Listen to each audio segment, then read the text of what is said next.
મારું નામ છે કુણાલ શાહ, જન સ્વરાજ ગ્રુપ. સુરેન્દ્રનગરનો એક જાગૃત નાગરિક તરીકે જનતાના કામ માટે અમે અવારનવાર મહાનગરપાલિકામાં રજૂઆત કરવા જતા હોઈએ છીએ અને મહાનગરપાલિકાને રજૂઆત કરતા હોઈએ છીએ. 12 મહિનાથી આ મહાનગરપાલિકા જાહેર થઈ સુરેન્દ્રનગરમાં. તો સુરેન્દ્રનગરમાં કમિશનર સાહેબ, ડેપ્યુટી કમિશનર સાહેબ જાણે ભાજપના ઈશારે કેમ કામ કરતા હોય, ચાપલુસી કરતા હોય તેવું સ્પષ્ટ પ્રમાણે દેખાય છે. જનતાના કામ લઈને અમે જ્યારે જતા હોય ત્યારે સુરેન્દ્રનગરના મહાનગરપાલિકાના કમિશનર સાહેબ ગેટ આઉટ, ચલો નીકળી જાઓ, આવા શબ્દ કહેવામાં આવે છે.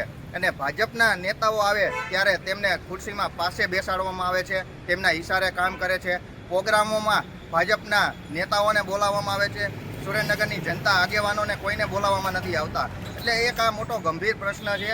તો અમે આજે સુરેન્દ્રનગર મહાનગરપાલિકાએ રજૂઆત કરવા આવ્યા હતા. સેવા સેતુ કેન્દ્રનો કાર્યક્રમ રતનપરમાં રાખ્યો હતો, તે ફોપ ગયો છે.